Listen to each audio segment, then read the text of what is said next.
Hello guys. आज मैं अपना व्लॉगिंग स्टार्ट कर रहा हूँ। गाइस, मैं दुबई में रहता हूँ। मैं यहाँ पे मुझे 10 साल हो गए हैं। मैं यहाँ पे रह रहा हूँ एज अ यूएई रेजिडेंस। और मैं बेसिकली जो है पाकिस्तान कराची से बिलोंग करता हूँ।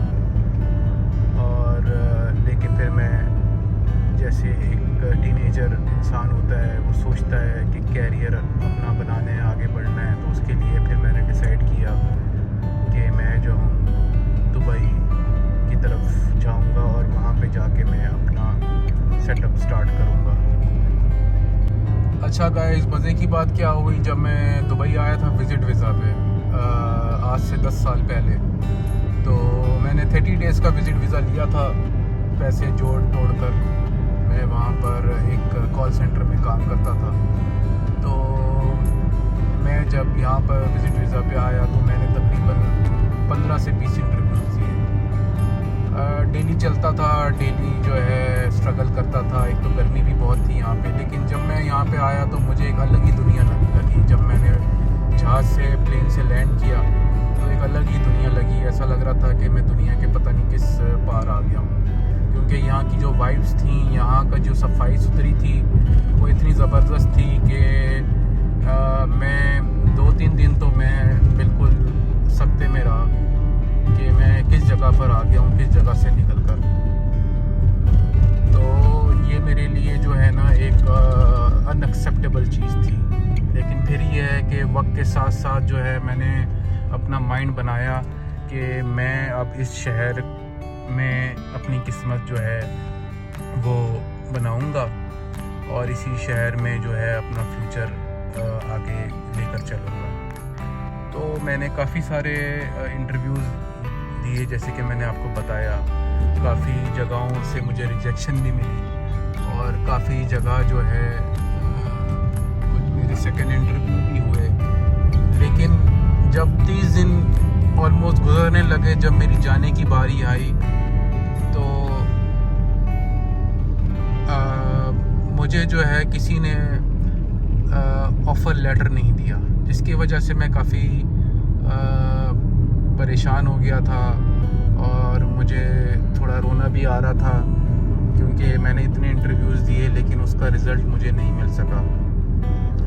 तो और मेरा दिल बिल्कुल भी नहीं मान रहा था कि मैं ऐसी ज़िंदगी और ऐसी लाइफ छोड़कर दोबारा से मैं पाकिस्तान जाऊं और वहां जाके दोबारा से अपना कैरियर को है कंटिन्यू कर सकूं। हालांकि मैं एनुअल लीव्स लेकर आया था, तो मुझे मतलब 30 डेज़ की एनुअल लीव्स मिली थी।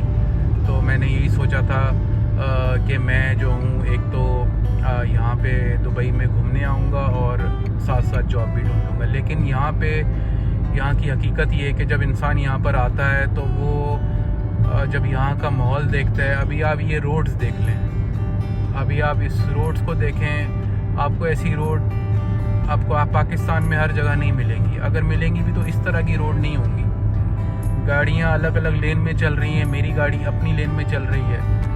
तो ये जो है, ये चीज़ें जो है ना, मुझे एक तो इस चीज़ ने मुझे बहुत इम्प्रेस किया यहाँ की, और यहाँ की जो सफाई सुथराई थी। अभी इस रोड पे देखें, एक भी आपको कागज़ का टुकड़ा या पान की भीख, ये सब आपको नहीं मिलेगी, क्योंकि ये बहुत साफ़ सुथरा, एक तो इनकी मैनेजमेंट है, गवर्नमेंट इसको मैनेज करती है और ये तरीके से ये लोग रहते हैं। तो कहने का मकसद ये है कि मुझे जब 30 दिन में जॉब नहीं मिली, तो मैं जब मेरा भाई मुझे एयरपोर्ट छोड़ने जा रहा था, तो मेरा भाई बेसिकली मुझसे पहले दुबई आ चुका था 1 साल 1.5 साल पहले, तो वो यहीं रहता था। तो जब मेरा भाई मुझे एयरपोर्ट छोड़ने जा रहा था तो मुझे बहुत ही अजीब सा लग रहा था कि मैं वापस जा रहा हूँ उसी लाइफ में। तो बहरहाल जाना तो था, मेरा वीज़ा ख़त्म होने वाला था। तो मैंने जो है बहुत माइंड बना के मैं जहाज़ में बैठा और मैं पाकिस्तान आ गया। लेकिन जब मैं पाकिस्तान आया तो समझ लें फिज़िकली तो पाकिस्तान आ गया था, लेकिन मेरी जो रूह थी वो शायद दुबई में रह गई थी। तो मेरा बिल्कुल भी दिल नहीं किया कि मैं अपनी नौकरी में जाऊं दोबारा से और उसी तरह कॉल सेंटर में जाके मैं कॉल्स लूँ, जो कि ये मेरे लिए बहुत जो है समझ लें अनएक्सेप्टेबल हो गया था। हालांकि अल्लाह का शुक्र है कोई ऐसा इशू नहीं था। कॉल सेंटर में आपको पता है पैसे भी अच्छे मिलते थे, कोई ऐसा इशू नहीं था। लेकिन फिर भी पाकिस्तान के हालात और सारी चीज़ें देखते हुए मुझे जो है ना यहाँ की जो एक लाइफ है, एक तो यहाँ पे डाइवर्स कल्चर है, दुनिया के सारे लोग यहाँ पर आते हैं जॉब करने के लिए, तो वो चीज़ मुझे बहुत लुभाई थी।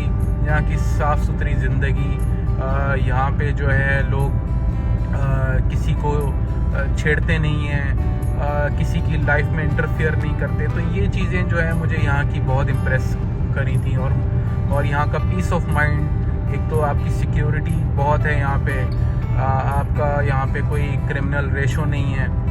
तो ये सब चीज़ें मुझे यहाँ की बहुत इंस्पायर करी थी। तो मैंने क्या किया, अब मैंने जब वहाँ पर चला गया पाकिस्तान, तो मैंने जो है ना क्या किया, बड़े मुश्किल से मैं अपना दिमाग लगाया कि मुझे जो है नेक्स्ट वीक से जो है मुझे अपनी नॉर्मल एक लाइफ में जाना है, जो कि एक नॉर्मल सी कॉल सेंटर की जॉब है। लेकिन ऑन द अदर साइड मेरा दिमाग ये कह रहा था कि तुम दुबई में अपनी जैसे रूह छोड़कर आए हो, तो तुम दुबई जा सकते हो। तो मैंने क्या किया, मैंने यकीन माने कि 2-3 दिन जो है ना मैं बिल्कुल अपने रूम में रहा। मेरा दिल नहीं किया कहीं बाहर जाने का, मैं दुबई की यादों में गुम हो गया था। फिर 3-4 दिन बाद समझ लें मैं उठाऊँ और मैंने अपने ऑफिस में जाके, आप यकीन नहीं करेंगे, मैंने रिज़ाइन दे दिया, क्योंकि मैं एक्सेप्ट ही नहीं कर रहा था कि मैं दोबारा से ये ज़िंदगी शुरू करूँ। तो मैंने जो है रिज़ाइन दे दिया और मैं घर पे जॉबलेस हो गया। तो मेरी जो अम्मी थी, उन्होंने मुझे कहा कि तुमने रिज़ाइन क्यों दे दिया। मैंने कहा मुझे दुबई जाना है। तो कहती हैं कि तुम अभी तो आए हो दुबई से और तुम्हें जॉब नहीं लगी, तो तुम कैसे जाओगे।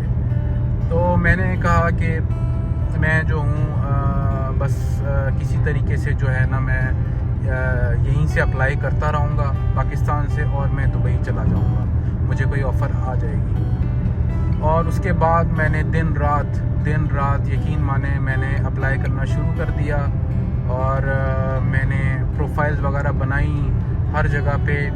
और उसके बाद मैंने जो है समझ लें कि अप्लाई करना शुरू कर दिया। वो कहते हैं ना कि तीर चलाना शुरू कर दिया। मैंने अपना तीर हर जगह चलाया, जहाँ मुझे मौका मिलता चलाया।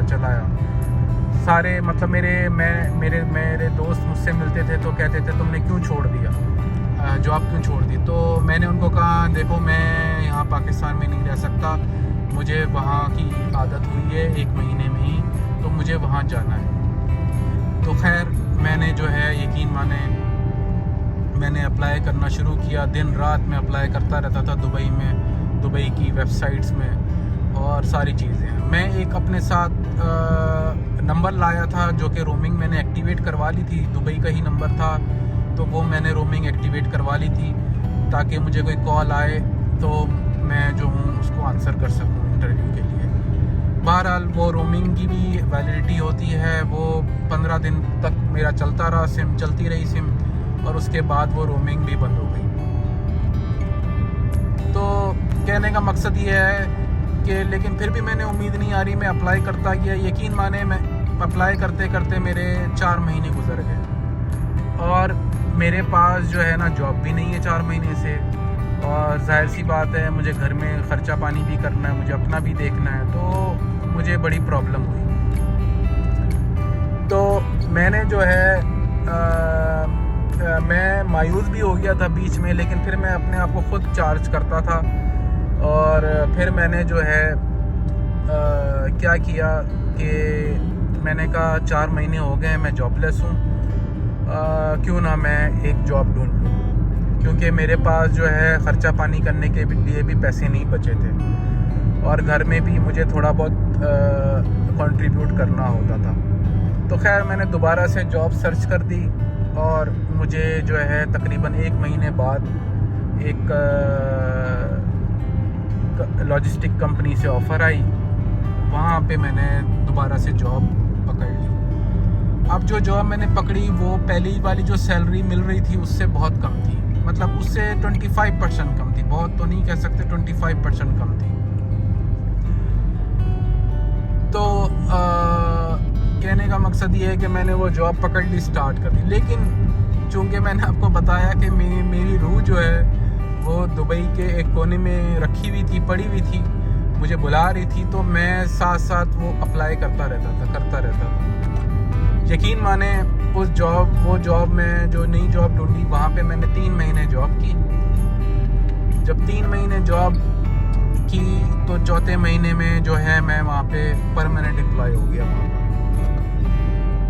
तो जब मैं परमानेंट एम्प्लॉय हो गया तो जिस दिन मुझे परमानेंट लेटर आया तो मैं बड़ा खुश था कि मुझे परमानेंट लेटर आ गया। मेरी सैलरी भी बढ़ गई थी और सैलरी मेरी इतनी हो गई थी कि जो प्रीवियस कंपनी थी जो मैंने छोड़ी थी उससे 25% ज़्यादा हो गई थी। तो मैं काफ़ी खुश था, चलो मेरी सैलरी बढ़ गई है और अब मैं यहाँ पे अच्छी नौकरी पे लग गया हूँ। लेकिन फिर भी मेरा ऑन द अदर साइड दिमाग यही कह रहा था कि नहीं, मुझे दुबई यूएई वापस आना है।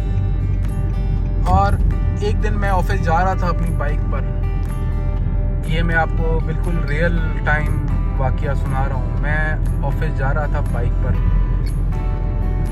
तो मुझे जो है एकदम से अपने पाकिस्तानी नंबर पे एक यूएई नंबर से कॉल आई। जब मुझे कॉल आई तो उन्होंने मेरा नाम पूछा, मैंने कहा ठीक है मेरा नाम ये है। तो उसके बाद जो है मैंने कहा शायद पता नहीं कोई फेक कॉल है।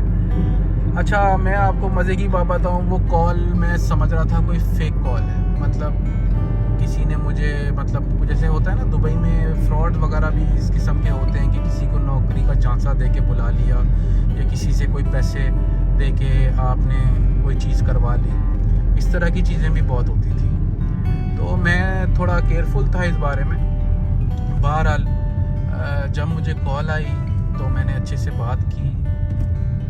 तो उसके बाद जब उसने होल्ड पे लगाया कॉल को तो उस कंपनी की म्यूज़िक बजने लगी। उस कंपनी की एक जो है ना मुख्तसर म्यूज़िक थी।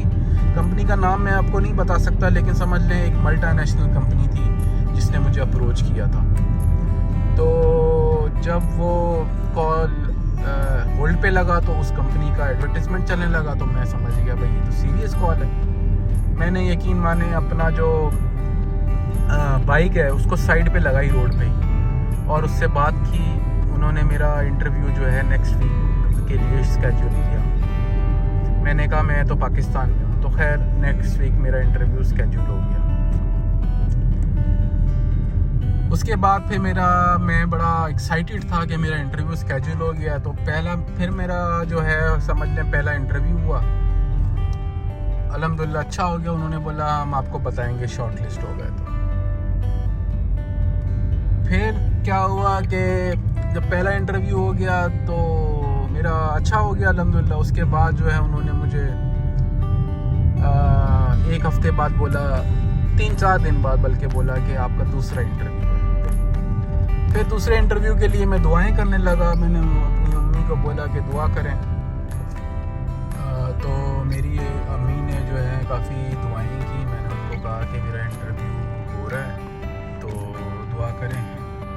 तो उन्होंने काफ़ी मेरे लिए दुआएं की, प्लस मैं भी दुआ करता रहा अपने लिए, क्योंकि एक पड़ाव जो था इंटरव्यू का वो बहुत जो है ना सख्त था।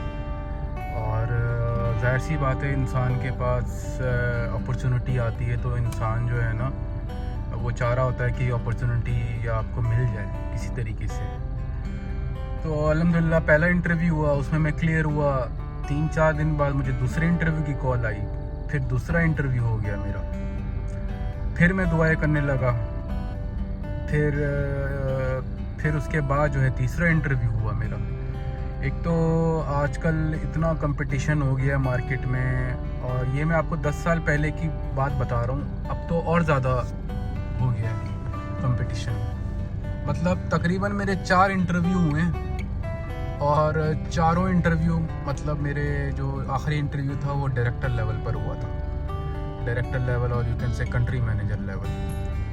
तो आप अगर किसी एक इंटरव्यू में भी रह जाते हो ना, या तो आप है ना कि पहला इंटरव्यू पास कर लिया, दूसरा तीसरा, फिर आप चौथे इंटरव्यू में अगर आपको वो समझ नहीं आता, आपको कंट्री मैनेजर आपको समझ नहीं आता, तो वो रिफ्यूज़ कर देते हैं। तो बस समझ लें कि मेरा यहाँ पे रिस्क था, तो मुझे अल्हम्दुलिल्लाह जो है सेलेक्ट कर लिया गया। मुझे तकरीबन ये पूरा जो प्रोसेस है 1 महीने का हुआ इंटरव्यू का। तो मुझे आज भी याद है, रमज़ान का महीना चल रहा था, उसी में मेरे इंटरव्यूज़ वगैरह हुए थे। तो जब मुझे जो है उन्होंने लास्ट इंटरव्यू के बाद 3-4 दिन बाद जो है ना मुझे ईमेल नहीं आई। तो ये बड़ी इंटरेस्टिंग कहानी है। जब मुझे ईमेल नहीं आई तो मैं थोड़ा सा जो है ना समझ लें कि डिसअपॉइंट भी हो रहा था, दिलो दिल में। आपको पता है वो चल रहा था, पता नहीं हुआ है या नहीं हुआ। यकीन माने मैंने जो है ईमेल कर दी HR को कि एनी फीडबैक, क्या हुआ, मेरा इंटरव्यू फाइनल हुआ था। तो यकीन माने उन्होंने मुझे पता है क्या आगे से रिप्लाई किया, काइंडली होल्ड, और मतलब अंडर अप्रूवल है, हायरिंग्स आर अंडर अप्रूवल। मैंने कहा यार ये तो बड़ा मसला हो गया है। तो खैर फिर मुझे उसी दौरान जो है 2-3 दिन और गुजर गए। उसके बाद जो है मुझे जो है ना एक ईमेल आती है कि अरसलान, ये जो पोजीशन थी जिसके लिए इंटरव्यू हुआ था, ये होल्ड पे चले गई है, और हमारे पास एक दूसरी पोजीशन अवेलेबल है, अगर आप इंटरेस्टेड हैं तो उसमें आ जाएं। अच्छा, वो दूसरी पोजीशन जो थी ना, वो थी कॉल सेंटर की। अब कॉल सेंटर जो है, क्योंकि मैं काम कर चुका था, मुझे पता है कॉल सेंटर में क्या प्रॉब्लम्स होती हैं, क्या मसले होते हैं। तो शिफ्ट्स मैंने इतनी की हैं, रोटेटिंग शिफ्ट्स। तो मुझे जो है ना कॉल सेंटर देखें, स्टार्टिंग में अगर आप टीनेजर होते हो ना, उस टाइम के लिए तो बहुत अच्छा है, आपको पैसे अच्छे मिल जाते हैं, प्लस ये है कि आप काफ़ी कुछ सीखते हो, आप जो है ना बहुत उसमें हार्ड कोर किस्म की जॉब करते हो। तो मुझे सीधी बात है, कॉल सेंटर ने मुझे बहुत कुछ सिखाया है, हार्ड कोर जॉब से लेके, मेहनत से लेके हर चीज़ सिखाई है, और उसकी वजह से ही शायद मैं इतना काबिल हो गया कि मैंने नेक्स्ट इंटरव्यू जो है वो पार कर लिया। तो लेकिन इसको आप फ्यूचर बना के नहीं चल सकते, जहाँ तक मेरी इसमें जो है ना खुद की राय है। लेकिन हैं कई लोग कॉल सेंटर में भी कामयाब हैं, लेकिन मुझे पर्सनली जो है ना कॉल सेंटर जो है ना वो फ्यूचर से रिलेटेड मुझे पसंद नहीं है, क्योंकि उसमें एक तो रोटेटिंग शिफ्ट्स होती हैं, प्लस फिर ईद हॉलीडेज़ आती हैं या कोई पब्लिक हॉलीडे आती है, उसमें आपको छुट्टी नहीं मिलती, आपको एक अलग सी छुट्टी लेनी पड़ती है। तो कॉल सेंटर जो है ना, इसी वजह से मुझे कभी भी इम्प्रेस नहीं किया। हाँ, फॉर द टाइम बिंग, जैसे मैंने कॉल सेंटर में 2 साल काम किया, और मैंने बहुत फास्ट पेस इन्वायरमेंट के कॉल सेंटर में काम किया। मैं तकरीबन 300-350 कॉल्स लेता था, मुझे आज भी याद है। तो कहने का मकसद है, वहाँ से काफ़ी कुछ सीखा है मैंने, काफ़ी कुछ सीखते हो आप। तो बहरहाल आ जाते हैं दोबारा से।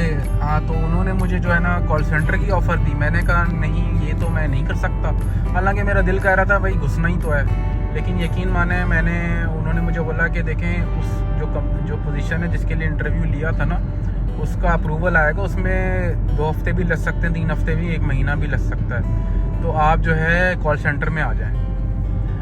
मैंने कहा खैर, मैंने अल्लाह का नाम लिया, मैंने कहा नहीं, मुझे उसी पोजीशन में जाना है, तो मैं वेट कर लूँगा। क्योंकि ईद भी आ रही थी, तो मेरे दिमाग में ये था चलो ईद है, ईद 15 दिन में आ जाएगी, 15 दिन वैसे ही गुजर जाएंगे, ईद बना के मैं जो है ना जाऊँगा दुबई। तो बहरहाल मैंने जो है ना मैंने उसको एक्सेप्ट नहीं किया।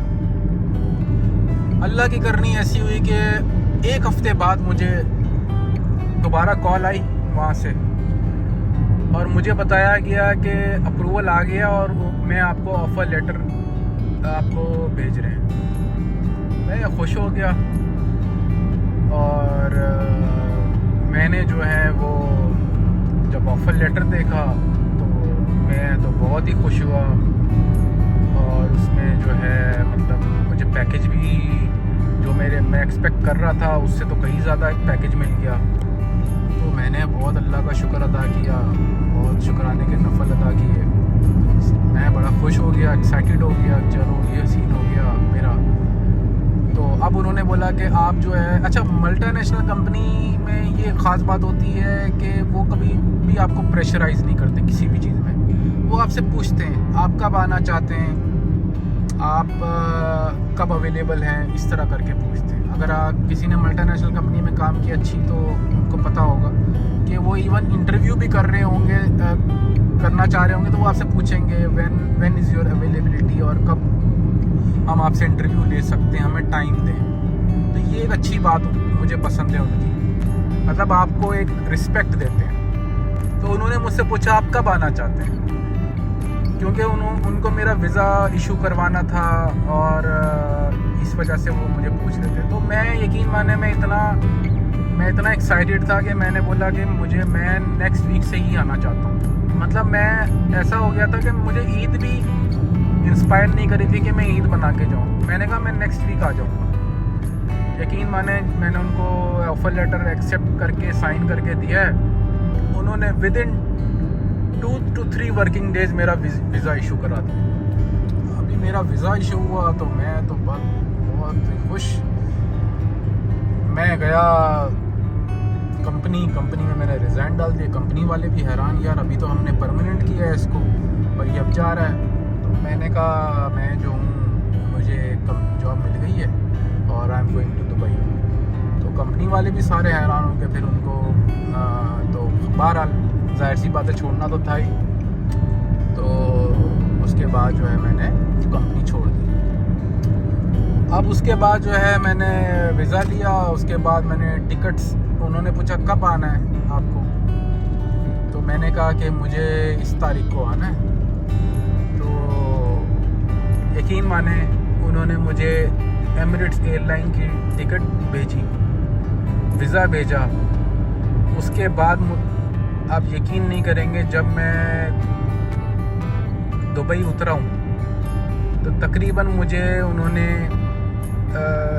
4000 दिरहम मेरे हाथ पे दिए और एक अपार्टमेंट दिया बुर्ज खलीफा के सामने, और जिसमें मेरा एक रूम था अलग से। वहाँ मैं टेम्पररी 1 महीने तक रह सकता था। और मतलब कहने का मकसद है कि मैंने अपने दिमाग में हमेशा से यही सोचा हुआ था कि मैं जो हूँ ना दुबई आऊँगा, और मेरी रूह यहीं पर थी। मेरी रूह ने मुझे खींच के बुला लिया। और हमेशा मैंने एक सोच अच्छी रखी हुई थी। सब मुझे कहते थे, मेरे यकीन माने दोस्त मुझे कहते थे क्या तुम पाकिस्तान से अप्लाई कर रहे हो, कोई नहीं होगा तुम्हारा, कुछ नहीं होगा, तुम कौन सा हाईली क्वालिफाइड हो। और मैं एक नॉर्मल सा बैचलर्स किया हुआ है, मैंने बीकॉम, आपको पता ही होगा। तो लेकिन बस कहते हैं कि अल्लाह ताला आपकी मदद करता है। तो मैं ऐसी कंपनी में आ गया और ऐसी पोजीशन में आ गया कि वहाँ पे मास्टर्स MBA वाले थे, PhD वाले थे, और अल्हम्दुलिल्लाह मैं बड़ा प्राउड फील कर रहा था। वो एक अलग कहानी है कि मुझे किस स्ट्रगल से गुजरना पड़ा इस कंपनी में, वो मैं आपको किसी और वीडियो में बताऊँगा। तो लेकिन कहने का मकसद है, मैं जब आया हूँ तो मुझे बहुत ही एक अच्छी लेविश ज़िंदगी से शुरुआत हुआ, जिसमें मेरा अपार्टमेंट अलग था। 3 बेडरूम अपार्टमेंट था, उसमें मेरा एक अलग रूम था, दूसरे रूम में दूसरा कुलीग रहता था, तीसरे रूम में तीसरा कुलीग। और बुर्ज खलीफा के सामने बिल्कुल था, पैसे भी मिल गए थे। और आप सोचें, एक लड़का जिसकी तनख्वाह हज़ारों में हो, उसको एकदम से लाखों में तनख्वाह मिल जाए और ऐसी ज़िंदगी मिल जाए, तो वो कैसे, मतलब वो कितना खुश होगा। खैर, मैंने अल्लाह का शुक्र अदा किया और मैं आ गया। और जब आया तो एक अलग ही फीलिंग्स थी। मैं गया अपने ऑफिस, मैंने वहाँ से अपनी कीज़ उठाई,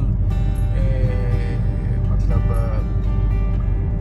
अपने ऑफिस की, अपने घर की कीज़ उठाई, और उसके बाद जो है मैं फिर घर गया। तो वहाँ जाके मैं रिलैक्स हुआ।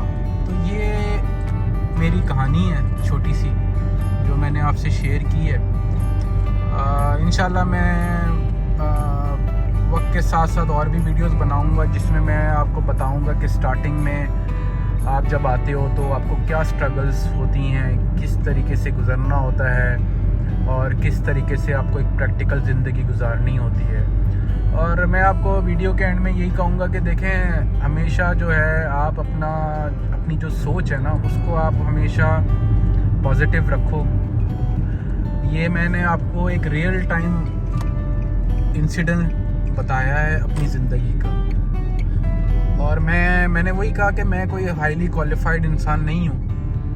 और देखें, तो कहने का मकसद ये है कि आपको अपना जो सोच है ना, वो बहुत ब्रॉड रखनी होती है। विजन आपका ब्रॉड होना चाहिए।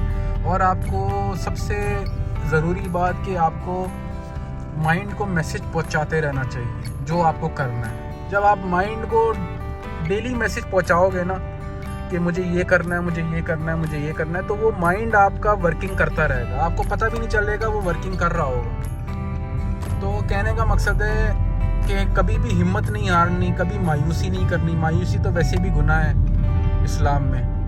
तो इंसान होता है, उसके साथ ज़िंदगी में ऐसी चीज़ें आ जाती हैं कि वो मायूस हो जाता है।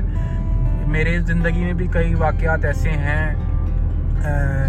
जब एकदम से काफ़ी सारी चीज़ें डाउन की तरफ चले गई, तो वहाँ से ऐसा लग रहा था कि कभी उठ नहीं पाऊँगा।